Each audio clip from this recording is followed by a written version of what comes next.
Vamos a revisar ahora lo que es el profesionalismo, una de las áreas que el ANCA está evaluando en los exámenes para la certificación de asistentes clínicos médicos. Entonces, bien importante, algunas de las destrezas que el asistente médico tiene que mostrar en el lugar de trabajo. Tenemos las destrezas de comunicación, el comportamiento ético, sabiendo lo que es correcto e incorrecto, una buena apariencia y actitud hacia el paciente y hacia los compañeros de trabajo, y siempre mostrar una disposición a la educación continuada, al aprendizaje continuo, que nunca se detenga ese flujo de conocimiento a través de la experiencia y la lectura y capacitándose continuamente. Vamos a ver lo que es la vestimenta del asistente clínico médico. Algunos de ustedes preguntaron en la primera reunión sobre cómo vestir. Acá está una fotografía que les he agregado. Básicamente el uniforme que se utiliza se le conoce como scrubs. Es una pieza pantalón camisa que viene en distintos colores. Cada asistente médico es responsable de obtener la vestimenta. En algunos casos, algunas clínicas, especialmente aquellas que hacen procedimientos, como podría ser una clínica del dolor o una clínica que hace procedimientos quirúrgicos en pacientes ambulatorios, podría ser que faciliten para el asistente clínico médico los scrubs. Caso contrario, el scrub tiene que ser obtenido de manera personal.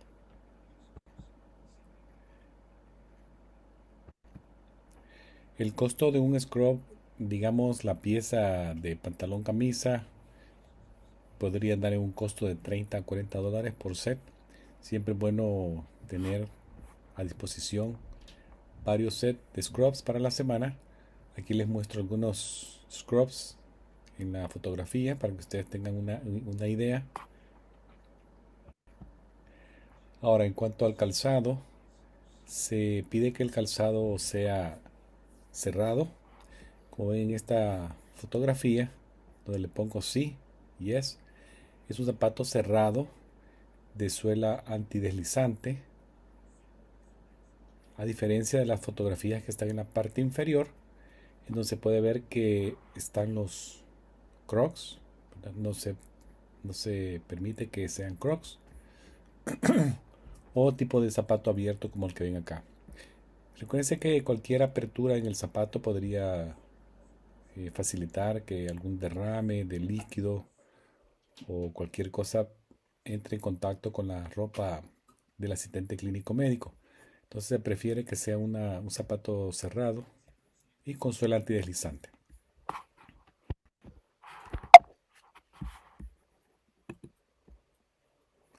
Ahora vamos a ver sobre lo que es el cabello. El cabello tiene que estar agarrado hacia atrás, lo ven en la fotografía, agarrado hacia atrás. La joyería también tiene que ser bien limitada, lo menos posible. Aquí aplica el adagio, lo menos es mejor. Tiene que ser muy limitada la joyería, especialmente lo que es los anillos en las manos, ya que durante el día continuamente nos estamos lavando las manos, nos estamos colocando guantes, poniendo, quitando guantes continuamente, y también haciendo uso de alcohol gel o lavarse con agua y jabón, y eso podría ser una predisposición a una zona de contaminación. Entonces lo menos es más, ¿verdad? Ahora vamos a entrar ahora a otro detalle con lo de las uñas que se me había quedado es el tamaño. Dicen que más o menos tiene que ser un tercio de pulgada de largo de uña, lo que más o menos sería al borde de la yema de los dedos, y eso nuevamente para evitar perforaciones de los guantes. Les mencioné lo de los anillos. Algunas guías también hacen mención de las aretes y cadenas. Todos estos artículos de joyería podrían albergar microorganismos que constituyen como fuente potencial de contaminación para los pacientes, especialmente en aquellas áreas donde, por ejemplo, hay heridas quirúrgicas, postquirúrgicas, todo eso. Entonces, también el esmalte de las uñas tiene que ser muy, muy disminuido, ya que el esmalte también se puede despostillar con gran facilidad, formar fisuras y ahí albergarse microorganismos que también pueden ser contaminación potencial para heridas quirúrgicas. Siempre yo les traigo a mención que tienen que revisarse las manos todos los días para comprobar que no hayan heridas, abrasiones, cortes en la mano.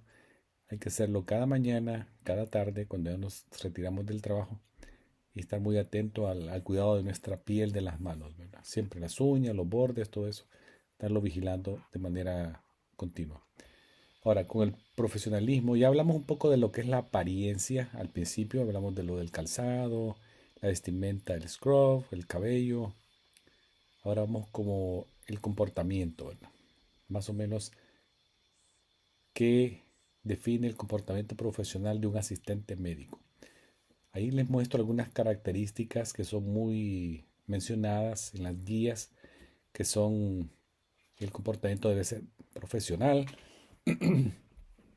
la manera de comportarse en la oficina tiene que ser así igualmente, ya que estamos haciendo un servicio al público. La apariencia profesional proyecta confianza e incrementa esa disposición del paciente a trabajar con nosotros en el ambiente médico. El asistente médico también tiene responsabilidades éticas que son siempre estar dentro de su alcance de la práctica y dentro de la capacidad de entrenamiento que ha recibido y conocimiento y destreza, ¿verdad? También no olvidemos la parte ética, es mantener la confidencialidad de la información que a nosotros se nos confía a través de la entrevista, durante la entrevista y el examen físico que vemos con los doctores o ven ustedes hacer los doctores. Siempre hay que mantenerse muy en alto el honor de la profesión, ¿verdad? Siempre es importante. Otras características ahí que se mencionan en la lista que tienen frente a ustedes, dice carácter. El carácter está relacionado a lo que son los valores éticos y morales de cada individuo. La honestidad se proyecta a través del actuar profesional en el alcance de la práctica. Toda vez que ustedes los contraten, siempre hay una descripción del puesto de trabajo cuando los contratan. Básicamente esa descripción del puesto de trabajo es lo que es el alcance de la práctica. Lo que se espera de mí, eso hay que dar, ¿verdad? Ni más ni menos, porque básicamente es cuando usted hace la descripción de su puesto de trabajo, está haciendo para lo que fue contratado. Ahora, lo que sigue en la honestidad es la confidencialidad. Esto lo vamos a hablar con más detalle en la semana que toquemos el tema de HIPAA, en donde se habla de comportamiento ético, confidencialidad de la información del paciente, cómo manejar la información del paciente de manera segura y siempre teniendo en consideración que no sea observada por personas extrañas a nuestro caso.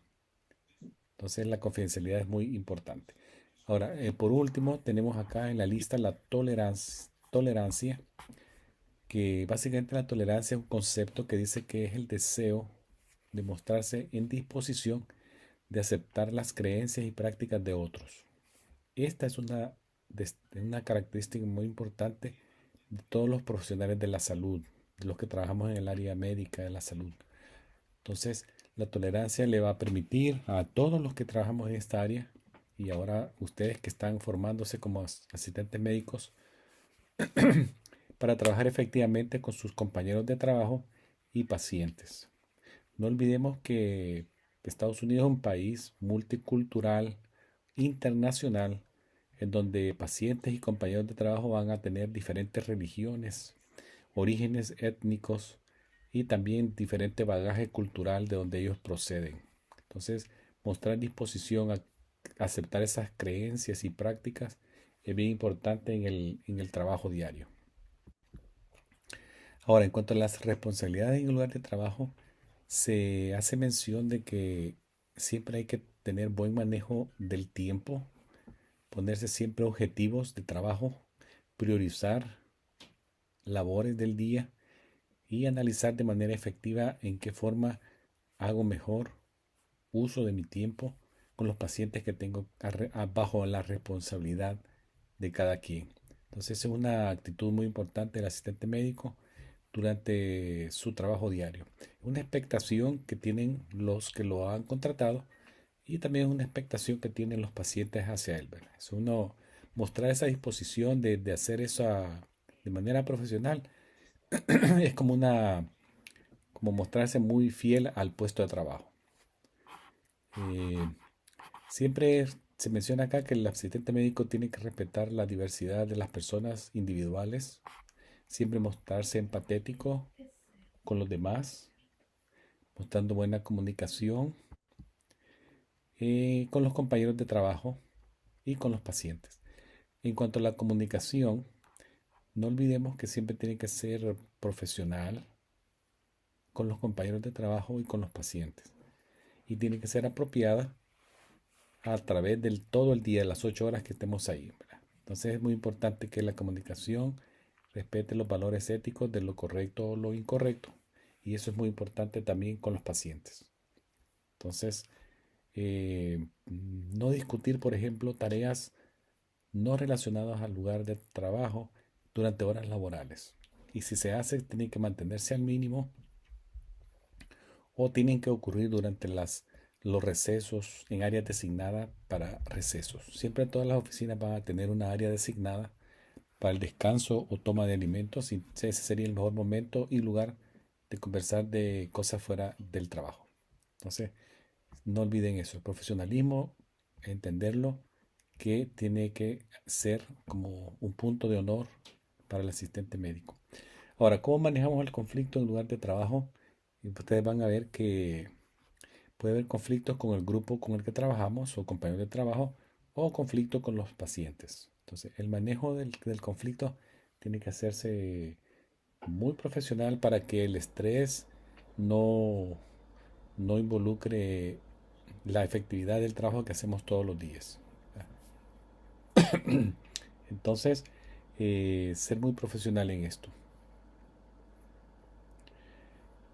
Siempre mostrarse dispuesto a conversar primero de manera con una actitud positiva con los compañeros, mostrar profesionalismo todo el tiempo, eh, no dar entrada a conversaciones negativas, no asumir algo que no hemos visto o que no somos parte de la discusión. También recordemos que si un conflicto se sale de nuestra área de resolución, siempre hay una situación donde podemos hacer que ingrese el supervisor o la persona inmediata a nosotros para que nos ayude a resolver el conflicto. Siempre pongamos límites profesionales a nuestras actividades diarias. Ahora, con los pacientes casi es igual el manejo del conflicto, pero siempre mostrémonos con una actitud positiva, recordando que la mayoría de veces, si el paciente, algunos llegan molestos, muchas veces no va dirigido hacia nosotros, puede ser una reacción hacia una experiencia pasada que ellos han tenido en la clínica o en otras clínicas, o una experiencia de vida. Mostremos profesionalismo todo el tiempo, escuchémoslo con atención al paciente, validemos lo que el paciente dice, seamos empatéticos y no prometamos resolverle los problemas al 100%. Acá están unas pistas de comunicación profesional que dice que debemos de siempre escuchar activamente, hagamos buen uso de preguntas abiertas más que preguntas cerradas. Más adelante les voy a dar unos ejemplos de eso. Hablemos claro y conciso. Y ya más adelante también les hablo un poco de la etiqueta del teléfono, cómo hacer el buen uso de la etiqueta del teléfono. Ahora, esto de la comunicación verbal y no verbal es algo que también lo vamos a mencionar, que se ve mucho en las clínicas. Y es cuando hacemos, por ejemplo, la comunicación verbal que está en la primera parte de la positiva, dice, es aquella que sucede de forma oral, ¿verdad? Cuando conversamos con alguien, y la escrita también entra como verbal. Las dos, oral y escrita son comunicaciones verbales.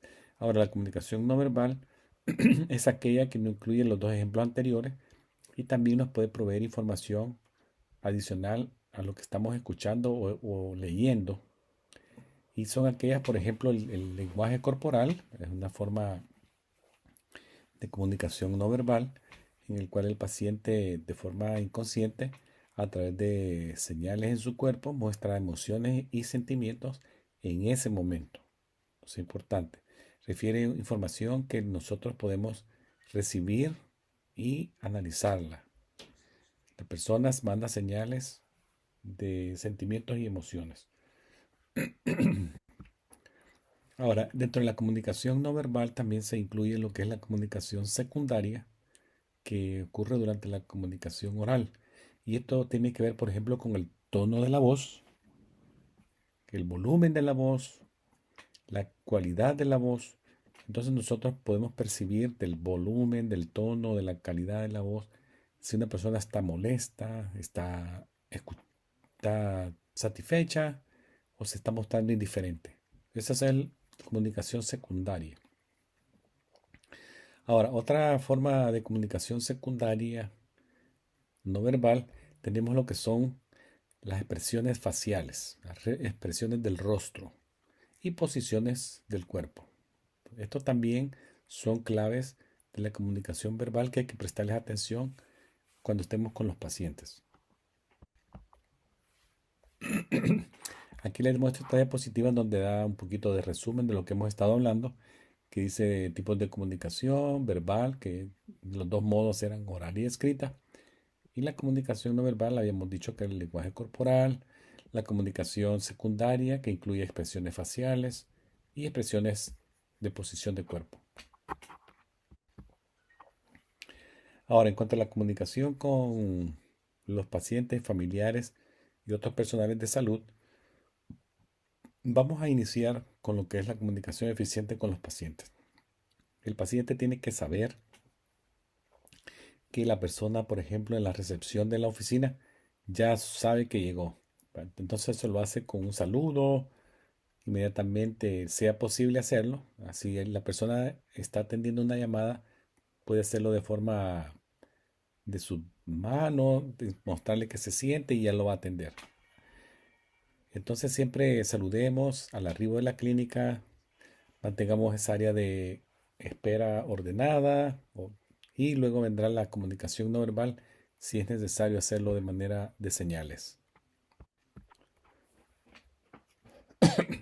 En cuanto a las destrezas de comunicación, acá les menciono algunas características del del que está escuchando bien. Siempre tratemos de hacer contacto de cara a cara. Si es posible estar en la misma altura, de silla a silla, no estar en una posición hacia arriba, viendo hacia abajo, sino que viendo a la persona de rostro. Tener buen contacto visual, responderle a la persona las preguntas o dudas que ella tenga y podemos hacer uso del parafraseado. El parafraseado es cuando nosotros escuchamos el mensaje de una persona y en nuestras palabras se lo repetimos. Es una forma excelente de hacerle saber que lo estamos escuchando. Ahora, la última que dice clarificación de la idea. Esta se hace para asegurarnos que entendimos el mensaje. Podemos adicionar pregunta. ¿Es esto lo que usted me quiso decir? Y le digo mi idea. ¿Verdad? Entonces, también el silencio que no aparece ahí es otra destreza que se puede ocupar y es un mensaje muy poderoso cuando hacemos una pausa y dejamos que el paciente se exprese de manera más amplia. Aquí les dejo algunas intervenciones que hacen algunas clínicas para el buen manejo de la entrevista y la historia de salud. Por ejemplo, algunas clínicas tienen lo que se llama para mantener privacidad en el área, ponen música a bajo volumen o lo que le llaman ellos como el sonido blanco y tratan también de mantener el ambiente lo más confortable posible para el paciente en temperatura y eh, área donde sentarse adentro. También siempre se trata de que el paciente esté completamente vestido hasta el momento del examen físico, si es necesario que él se quite una camisa o utilizar un gabachón, un gown, pero no tengamos al paciente vestido desde el inicio de la entrevista porque se puede sentir un poco incómodo. Y nuevamente el contacto visual durante la entrevista, escucharlo activamente, poner al paciente relajado, que no se ponga tenso y utilicemos un tono en la conversación que eh, estimule al paciente a dar respuestas. Siempre demos la oportunidad de agregar comentarios, hacer preguntas. Prioricemos la información que vamos a obtener de ellos porque puede ser que nos den una cantidad increíble de información. Entonces prioricemos qué nos sirve y qué puede ser puesto en una situación de espera en la nota, ¿verdad? Siempre la historia el médico la va a construir posteriormente con más detalle. No olviden que ustedes no son los clínicos, sino que son el apoyo al clínico. Entonces la idea tiene que ser bien corta, pero con información valiosa. Siempre traten de establecer una buena relación de empática, lo que en inglés dicen rapport o empathy, especialmente a la hora de obtener información de la historia clínica.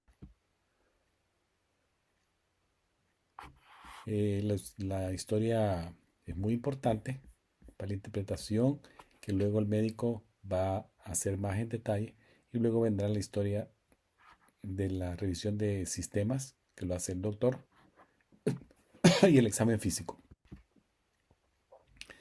Algunos parámetros positivos durante la entrevista son ser cortés, tener buena conexión con el paciente, mostrarle que somos confiables de su información, decirle que su información es confidencial y no se va a compartir con nadie. Eso los hace sentirse bien. Algunas respuestas que podemos obtener con más amplitud, lo que le llamamos la pregunta abierta. La pregunta abierta permite al paciente a su discreción dar más información y extenderse en su respuesta. Las preguntas directas son muy específicas y casi es del sí, el no, mucho, poco, tal vez, sí. Entonces tratemos de abrir un poco más la oportunidad del que el paciente exprese más información. Si el paciente no entiende una pregunta, siempre recordemos que le podemos facilitar dándole un poco de estímulo. ¿Verdad? Dámosle, por favor, ¿verdad? No tenga pena de darnos una respuesta, estamos acá para escucharlo y todo se mantendrá en confidencial. Repetir algo si no estamos seguros que eso fue lo que él dijo, repetírselo y clarificárselo. ¿Verdad? ¿Fue esto lo que usted me dijo? Preguntárselo. Empatizar es mostrar entendimiento y aceptación del problema. Tratemos de evitar la confrontación, ya que esto aumenta el comportamiento del paciente y lo pone como en un modo de agresión o de rebeldía. Entonces, tratemos de no confrontar con el paciente. Algunas barreras potenciales a la comunicación podrían ser que el paciente esté ansioso, que el paciente tenga un estado de depresión en ese momento, esté enojado, esté evitando dar, no sabemos ni por qué, o esté pasando por una situación financiera personal difícil. Entonces, tengamos ese entendimiento hacia ellos. Aquí les dejo algunas técnicas terapéuticas de comunicación que son bien importantes. Ya les dije anteriormente el uso del silencio, suministrarle guías al paciente para que animarlo a que verbalice respuestas, eh, expresar, si el paciente expresa una duda, clarificarle, ¿verdad? Por ejemplo, algunos pacientes nos dan una buena orientación del nivel del dolor, dicen mucho, pero entonces queda la expresión de duda, ¿qué es mucho? Entonces clarifique su dolor en una escala y uno ya le da una escala de 0 a 10 y le dice 0 no tiene, 10 es un dolor increíble que estaría llorando del dolor y usted me dice más o menos en qué posición usted se ubica. Entonces ellos ya es una expresión de duda, yo la convierto en una expresión de clarificación. Preguntas abiertas. El uso del contacto aquí también es mantenerlo al mínimo. En algunas culturas no lo ven como una forma apropiada de reforzar que el paciente dé respuesta, ¿verdad? En algunos sí, ¿verdad? Ponerle el brazo sobre el hombro a un paciente le puede demostrar apoyo, en otras culturas no. Recuérdense, por ejemplo, pacientes que son de etnia asiática tienden a ser un poquito más cautos en el contacto físico con cualquier persona, no solamente con los del área médica.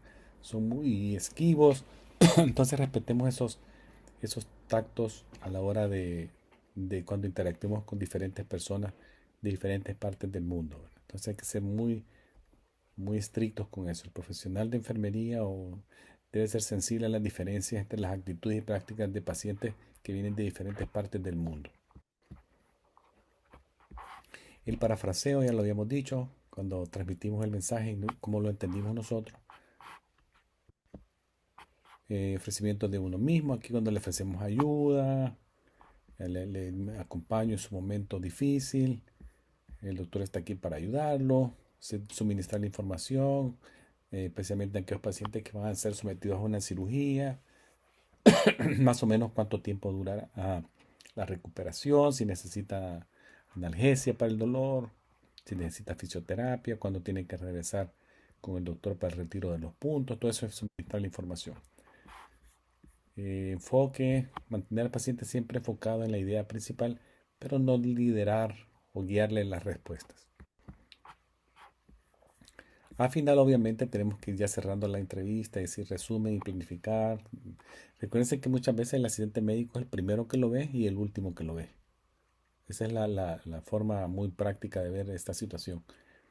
El último que lo ve el asistente médico y el primero que lo recibe también es el médico, queda como en medio, ¿verdad? Entonces, aprovechemos ese momento de ser el último para dar un último planificación y resumen de la visita.